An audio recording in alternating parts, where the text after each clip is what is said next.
عسلامة ومرحبا بكم. مباراة تونس وناميبيا لحساب الجولة العاشرة والأخيرة من التصفيات الأفريقية المؤهلة لمونديال العالم 2026. كل التفاصيل الخاصة بهذه المباراة باش نحكيو عليها في فيديو اليوم، فما تنساوش دعم القناة، الاشتراك وتفعيل جرس التنبيهات باش يوصلكم كل جديد.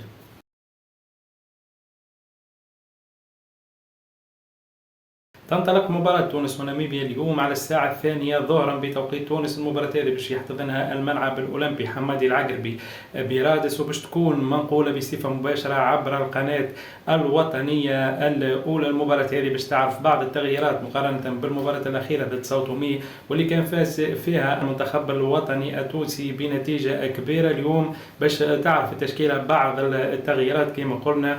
ربما اللاعبين ما خذوش وقت لعب باش يشاركهم اليوم سامي الطرابلسي في المباراة الأخيرة في التصفيات المونديال. المنتخب الوطني التونسي كان ضمن التأهل منذ جولتين تقريبا، وبالتالي مباراة شكلية لا أكثر ولا أقل. فما نقطة مهمة جدا، المنتخب الوطني التونسي لم يقبل أهداف في التصفيات. إن شاء الله يكملوا يحافظوا على نظافة شباك المنتخب الوطني التونسي في المباراة الأخيرة، ويكون رقم قياسي. تونس وكوت ديفوار حاليا ما قبلوا حتى هدف. إن شاء الله منتخبنا اليوم يواصل النتائج الإيجابية وكذلك عدم قبول الأهداف.